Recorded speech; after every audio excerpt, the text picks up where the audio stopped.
If you're someone over 50 who's been brushing off that quiet stiffness in your fingers or that dull ache in your knee, telling yourself it's just the cold or you slept wrong, I want you to stop for just a moment, because what I'm about to share with you today could be one of the most important conversations you have all year.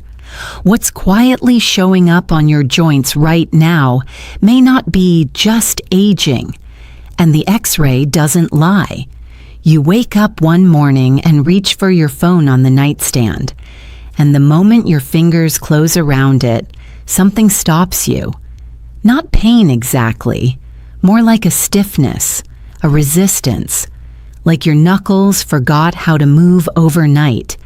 You shake your hand, you flex your fingers, you tell yourself you just slept on it wrong, but then it happens again the next morning, and the morning after that. Maybe it's not your hands, maybe it's your knee, that dull, grinding ache when you stand up from the couch, or your hip, tight and angry after sitting for an hour, or the base of your thumb that throbs when you twist open a jar. You notice it. You make a mental note, and then you do what most people do.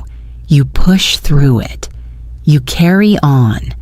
You've probably mentioned it to your doctor at some point, and they've probably looked at you with a kind, measured expression and said something like, "Well, at your age, some wear and tear is completely normal." Maybe they ordered an X-ray. Maybe they didn't. Maybe the report came back and someone used a word, osteoarthritis, and then moved right along to the next topic, as if naming it was the same as explaining it, as if a label was the same as an answer. So you left that appointment with a word, but no real understanding.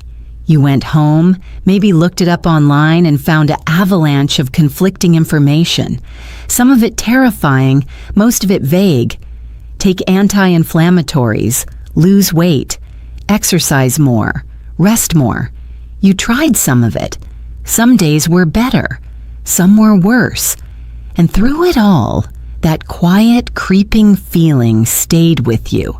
The feeling that something was changing in your body, and you didn't quite understand what, or why, or how fast.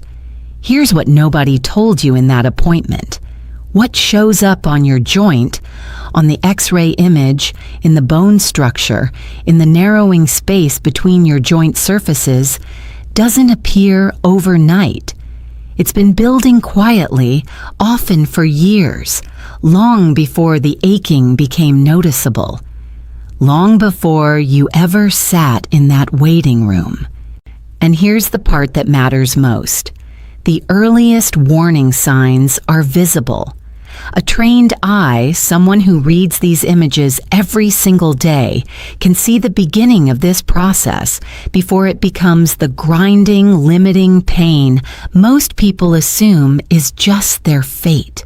You are not simply getting old. You are not broken. And what your body has been trying to tell you through that morning stiffness, that familiar ache, that subtle resistance in your joints, it has been trying to tell you something specific.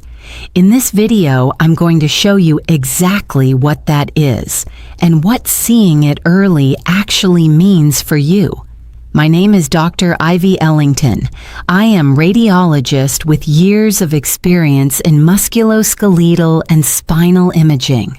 For the past years, I have worked exclusively in a senior imaging unit, which means the vast majority of patients whose X-rays, bone density scans, and spinal MRIs cross my screen every single day are adults over the age of 60.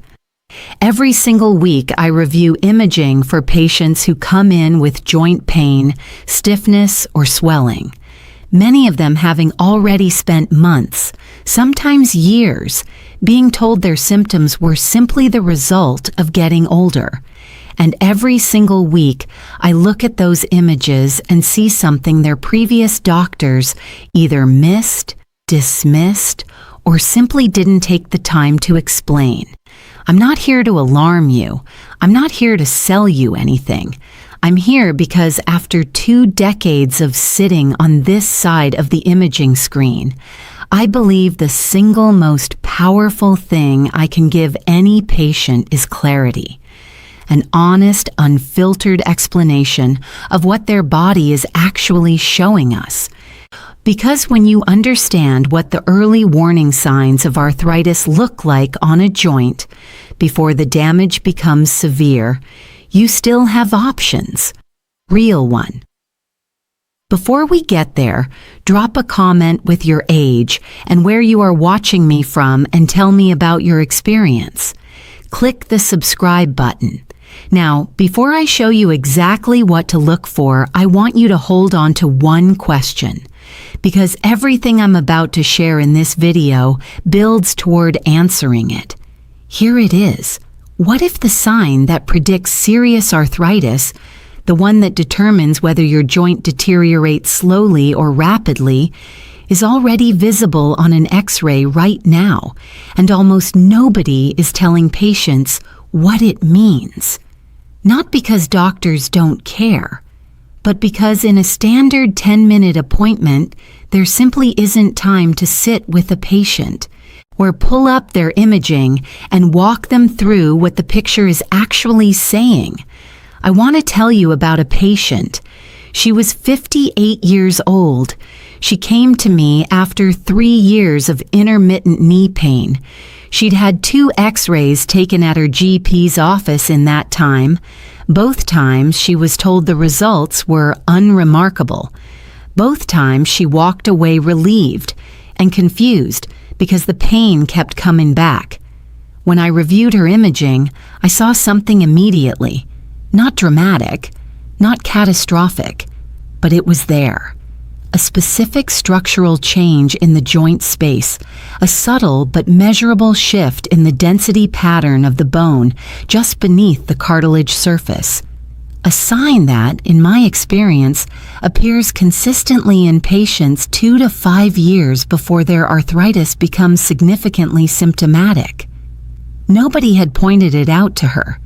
Nobody had used it as a starting point for a conversation about what she could still do, while the window was open.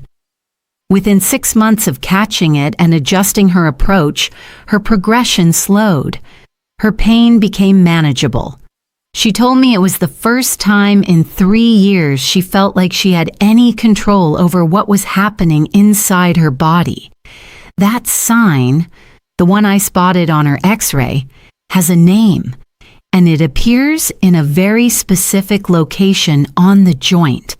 And by the end of this video, you will know exactly what it is, what it looks like, and what it means if it's showing up on yours. But to understand why this sign matters so much, you first need to understand what is actually happening inside a joint as arthritis begins to take hold. Because most people have it completely wrong. Because what most people think arthritis is, a joint problem, is only partially correct. What arthritis actually is at its earliest and most critical stage is a bone response problem. Let me explain what I mean. Your cartilage does not have its own blood supply. It cannot repair itself the way skin heals after a cut. It relies entirely on the mechanical pressure of movement and the health of the bone beneath it to stay nourished and intact. When that system begins to break down, when the bone underneath starts to change its density, when the joint space begins to narrow by even a fraction of a millimeter, the cartilage above it starts to lose its foundation. And once cartilage is gone, it does not grow back. That is not a theory. That is basic musculoskeletal anatomy. Here's what makes this so serious. You do not need severe, chronic pain for this process to be underway. You only need the early low-grade inflammation that most people dismiss as tiredness, stiffness, or just getting older. That quiet background ache that appears in the morning and loosens up after 20 minutes? In many cases, that is the process already running, and the statistics are sobering. Over 300 million people worldwide are living with osteoarthritis right now. A significant portion of them had detectable changes on imaging years before their diagnosis. Years. Sitting in an X-ray file somewhere, unexamined or unexplained. One of the biggest myths about arthritis is that it appears suddenly, that one day your joints are fine and the next they are not. It doesn't work that way. It builds silently, often for 5 to 10 years. While the structural changes accumulate in the background, each overlooked morning of stiffness, each X-ray filed away with the word unremarkable, each appointment where the ache was attributed to age and the conversation moved on. And here is the tipping point you need to understand. There is a threshold in joint degradation, a specific stage visible on imaging, beyond which the options available to you change dramatically. Before that threshold, intervention is meaningful. After it, you are largely managing decline. That threshold has a name, and most patients cross it without ever knowing it existed. Here's how the early destruction of a joint actually works. Because once you understand the mechanism, the warning sign I'm about to show you will make complete sense. It starts with something called subchondral bone stress. On the subchondral bone is the layer of dense bone that sits directly beneath your cartilage. Think of it as the foundation of a house. The cartilage above it is the floor. Most people focus on the floor, the cartilage, because that's where the pain eventually lives. But the damage almost always begins in the foundation first. Here's what happens step by step. When a joint is under repeated or uneven load, whether from body weight, misalignment, old injury, or chronic low-grade inflammation, the subchondral bone begins to remodel. Your body releases bone-resorbing cells called osteoclasts in response to that stress. Over time, those cells begin to thin and weaken the very layer of bone that supports your cartilage from below. Your body then tries to compensate. It produces new bone growth along the joint margins, small bony projections called osteophytes. This is your skeleton attempting to stabilize a joint it senses is becoming unstable. And here is the critical point. Those osteophytes are visible on an X-ray. They are one of the earliest structural signs that this process is already underway. Simultaneously, the joint space, the measurable gap between your two bone surfaces on an X-ray, begins to narrow. Not dramatically at first, we're talking fractions of a millimeter, but to a trained radiographer reading that image, that narrowing is not subtle. It is a clear, measurable signal. The cartilage above all of this receives less mechanical nourishment. Its integrity begins to degrade. Inflammation increases inside the joint capsule, and the synovial fluid, the joint's natural lubricant, becomes less effective. Function drops. The ache deepens. And because this entire process unfolds gradually, often over years, people don't connect the dots. They say, "I've just always had a bad knee," or "it's the weather." When in reality, it's been a progressive structural conversation happening inside the joint for a long time. Think of it like a slow puncture in a tire. You don't notice it immediately, but every mile the pressure drops. Until one day the ride is unmistakably wrong. That's the mechanism. Now let me show you the sign. It rarely starts with a dramatic moment. No loud warning, no sudden collapse. Just a quiet change. the kind most elderly people brush off as normal aging. But what if those small changes are actually your joints asking for help long before arthritis fully sets in? Here's how it often begins, step by step. Sign 1. Morning stiffness that takes time to wear off. At first, it's just a feeling of tightness when you wake up. Your fingers don't move as smoothly, your knees feel locked, and it takes a few minutes, sometimes longer, to loosen up. This is one of the earliest and most common signs. Unlike normal stiffness, this doesn't disappear immediately after stretching. Sign 2. Mild joint pain during movement. Next comes discomfort, not constant pain, but noticeable when you move. Climbing stairs, standing up from a chair, or even gripping objects may feel slightly painful. Many elderly individuals ignore this stage because the pain comes and goes. Sign 3. Swelling around the joints. You may begin to notice slight puffiness around joints like the fingers, knees, or ankles. This swelling is caused by inflammation inside the joint. It might not hurt much yet, but visually, something looks off. Sign 4. Reduced range of motion. Simple movements start becoming harder. Bending your knees fully, turning your wrist, or stretching your fingers may feel restricted. It's not just stiffness anymore. It's a loss of flexibility. Sign 5. Joint tenderness. At this stage, even light pressure can cause discomfort. Touching or pressing on the affected joint may feel sore. This is a sign that inflammation is becoming more active. Sign 6. Grinding or clicking. Sensation crepitus. You may start hearing or feeling a grinding, or clicking or cracking sensation when moving a joint.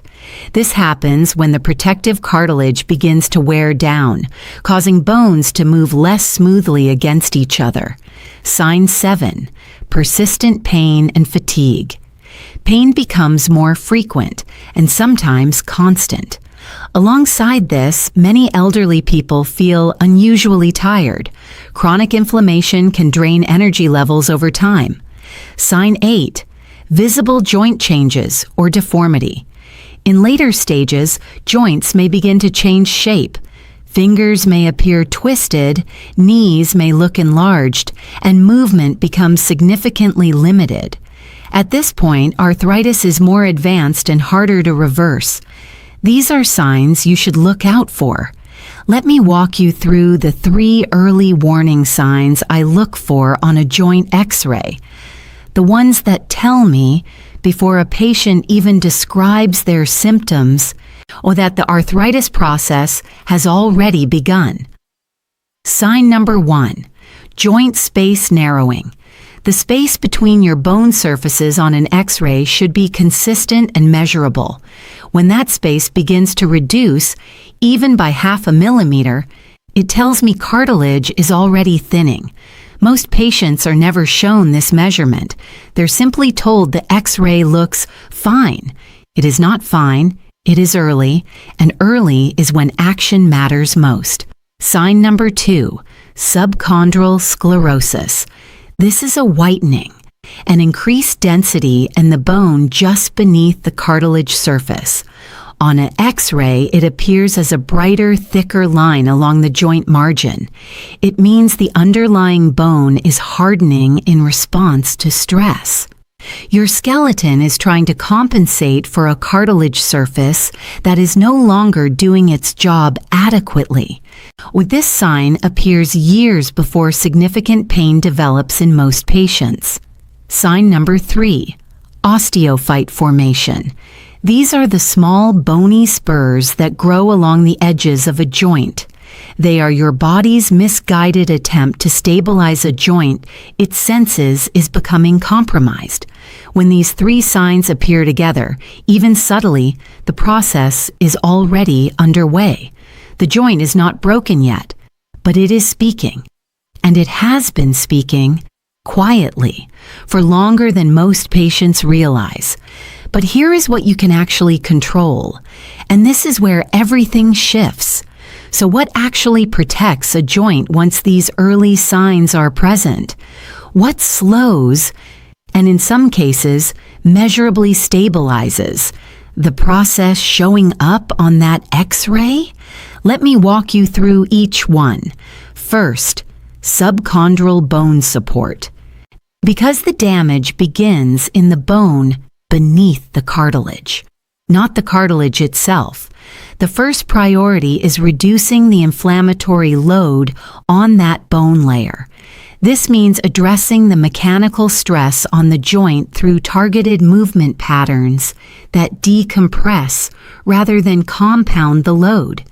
It also means ensuring adequate intake of vitamin D3 and K2, which together regulate bone remodeling at the cellular level. When subchondral bone stops remodeling aggressively, the cartilage above it retains its support structure for longer. Second, synovial fluid restoration, the joint's internal lubrication system. The synovial fluid becomes thinner and less effective as inflammation increases. Collagen type 2, found in specific dietary sources and supplemental form. Has been shown in peer-reviewed research to support synovial membrane health and fluid viscosity. Think of this like re-oiling a hinge that has started to dry out. The hinge still works, but only if you act before the metal begins to grind. Third, inflammatory cascade. Interruption. Chronic low-grade inflammation is the engine driving the joint space narrowing visible on imaging. Omega-3 fatty acids, specifically EPA and DHA at therapeutic levels, directly interrupt the prostaglandin pathways responsible for that sustained inflammation. This is not a theory. It is among the most replicated findings in musculoskeletal research over the past 2 decades. When these 3 elements work together, bone support, lubrication restoration, and inflammation interruption, the environment inside the joint changes, not overnight, but measurably. And in my experience, reading follow-up imaging on patients who address all 3 consistently, the progression visible on earlier scans frequently stabilizes. Now let me tell you what you can do to help the situation. If you're elderly, here are the most effective solutions, ranked from highest impact to supportive habits. 1. Targeted low-impact exercise. Most effective. Movement is medicine for your joints. Exercises like walking, swimming, and cycling help strengthen muscles around joints, improve flexibility, reduce stiffness. Consistency matters more than intensity. Even 20 to 30 minutes daily can make a major difference. 2. Weight management. Extra body weight puts direct pressure on joints, especially knees and hips. Losing even a small amount of weight can reduce joint stress, decrease inflammation, improve mobility. This is one of the fastest ways to feel relief if weight is a factor. 3. Anti-inflammatory diet. What you eat directly affects joint inflammation. Focus on fruits and vegetables, whole grains, healthy fats like fish and nuts. Reduce processed foods, excess sugar, fried foods. Over time, this helps calm inflammation from within. 4. Physical therapy. A trained therapist can guide safe, joint-friendly movements tailored to your condition. They help improve joint alignment, prevent further damage, build strength safely. This is especially useful if movement already feels uncomfortable. 5. Heat and cold therapy. Simple, but very effective for symptom control. Heat relaxes stiff joints and muscles. Cold reduces swelling and numbs pain. Used regularly, this can significantly improve daily comfort. Solution 6. Joint protection techniques. Small daily changes can prevent long-term damage. Use supportive footwear. Avoid prolonged standing or repetitive strain. Use assistive tools when needed. Protecting your joints now prevents worsening later. 7. Over-the-counter medications. When needed, mild pain relievers like ibuprofen or paracetamol can help manage discomfort. These should be used carefully and not as a long-term crutch without medical advice. Medical advice is essentially important. 8. Regular medical checkups. Early monitoring allows doctors to track progression, adjust treatment plans, recommend early interventions, catching changes. Early keeps the condition manageable. But here's where most people completely sabotage their own results. And it's not what you'd expect. Most people don't lose control to arthritis because they didn't know what to do. They lose control because of the small mistakes they repeat every day, often believing they're doing the right thing.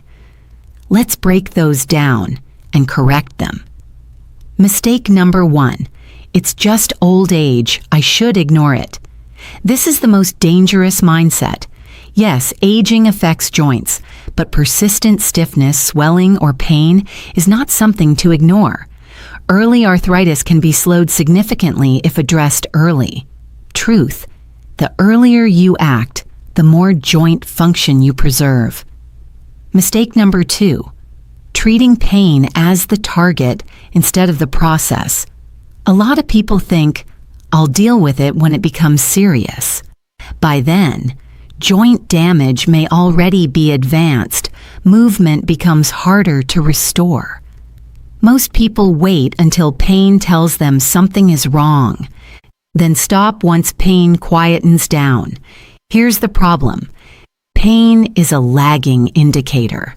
By the time it appears consistently, the structural changes have been building for years. And when pain temporarily reduces through anti-inflammatories or rest, the imaging rarely improves on its own. The process is still running. You have simply turned down the alarm without addressing the fire. Truth: early-stage arthritis is the easiest stage to manage. Mistake number 3. Using glucosamine alone and expecting full joint protection. Glucosamine has its place, but it addresses only one part of a 3-part system. Taking glucosamine without addressing subchondral bone inflammation and synovial fluid quality is like replacing one window in a house with a broken foundation. It contributes something, but it cannot carry the entire load. And this is why so many people say, I tried glucosamine and it didn't do anything. It wasn't the wrong idea. It was an incomplete one. Also, using medications like ibuprofen or paracetamol may reduce pain, but they don't fix the underlying problem. Over-reliance can delay proper treatment. Mistake number 4. Ignoring movement quality in favor of rest. Rest feels protective, but prolonged joint immobilization actually accelerates cartilage degradation because cartilage receives its nutrients through movement-driven compression. The correct approach is not rest. It is low-impact, controlled movement that circulates synovial fluid without compounding subchondral stress. People assume movement wears out joints faster, but controlled, low-impact exercise actually protects cartilage and improves joint health. On truth, lack of movement does more damage than safe movement ever will. Walking, swimming, and specific range of motion exercises are not optional additions. For a joint showing early warning signs on imaging, they are the mechanism of nourishment. Mistake number 5. Expecting results in 2 weeks. Joint tissue does not repair at the same speed as muscle or skin. Cartilage has no direct blood supply. Change at the joint level is measured in months, not days. Patients who abandon a protocol at the 3-week mark because they don't feel dramatically different are making a biological timing error. The correct expectation is 12 weeks minimum, with follow-up imaging at 6 months to assess structural stability. Anything shorter is not a fair test. Other mistakes include Mistake 6, ignoring diet and weight. Some believe arthritis is only about joints, not lifestyle, but excess weight and inflammatory foods increase joint stress, worsen inflammation. Truth: what you eat and weigh directly affects how your joints feel. Mistake 7, using the wrong type of exercise. Not all exercise is helpful. High-impact activities, like jumping or running on hard surfaces, can worsen symptoms if joints are already sensitive. Truth: focus on joint-friendly options like swimming and cycling. Mistake 8, skipping medical advice. Some rely only on home remedies or advice from others. While helpful, they may miss proper diagnosis, tailored treatment plans. Truth: professional guidance ensures you're treating the right problem the right way. Avoid these 4 mistakes, and the 3-part solution I described becomes significantly more effective. Let me tell you about a patient, 61 years old, retired nurse. She came to me with hip imaging showing early joint space narrowing and visible subchondral sclerosis. She'd been told to manage expectations. 12 weeks on the 3-part protocol: bone support, lubrication, inflammation interruption, consistent movement, no shortcuts. Her 6-month follow-up scan showed 0 measurable progression. She told me, "I thought my body had given up on me. It hadn't. Nobody had just told it what it needed." That image didn't lie when it showed the warning signs, and it didn't lie when it showed stability either. Here's exactly what I want you to do starting tomorrow morning. This is the precise protocol I give my patients when imaging shows early warning signs of arthritis on their joints. Step 1. Morning, bone and cartilage foundation. Take 2,000 IU of vitamin D3 combined with 100 micrograms of vitamin K2, MK7 form with your breakfast. Take collagen type 2 at 40 milligrams on an empty stomach at least 30 minutes before eating, not collagen powder, specifically undenatured type 2. Collagen, which targets joint tissue directly. This is a non-negotiable distinction. Step 2. Evening, inflammation. Interruption. Take 2,000 milligrams of combined EPA and DHA omega-3 with your evening meal. Always take it with food containing fat for optimal absorption. This is your daily interruption of the inflammatory cascade driving joint space narrowing. Consistency here is everything. Missing days resets the anti-inflammatory effect. Step 3. Movement. Daily, non-negotiable. 20 minutes of low-impact movement every single day. Walking in water, swimming, or flat surface walking at a comfortable pace. This is not exercise for fitness. This is joint nourishment, the mechanical mechanism by which synovial fluid circulates and cartilage receives nutrients. Rest is not protective. Controlled movement is. Step 4. Track your progress. Every morning, record your morning stiffness duration, your pain level on a scale of 1 to 10, your mobility range, and your sleep quality. Why? Because joint improvement is gradual. If you don't track it, you won't notice it. But at 30 days, the pattern becomes undeniable. Give this protocol 30 days without interruption. If after 30 days you see no change in your morning stiffness, your mobility, or your pain level, what have you genuinely lost? Nothing. But if it works, and in my experience, it does. You may have changed the entire trajectory of your joint health. If this video helped you, please share it with someone in your life who has been dismissing their joint stiffness as normal aging. Your share could give them the information they need to act while the early window is still open. Here's the bottom line. Arthritis doesn't announce itself. It builds silently on imaging for years before it announces itself through pain. The early warning signs are visible. They are detectable. And for the people who catch them in time, the outcome is genuinely different. You can start today. Ask for that weight-bearing X-ray. Start your symptom tracking journal tonight. Look back at it in 30 days. Week 1, you'll have a baseline. Week 2, you'll start seeing a pattern. By month 1, you'll have real information, not guesswork, to bring to your next appointment. But commit to the 30 days.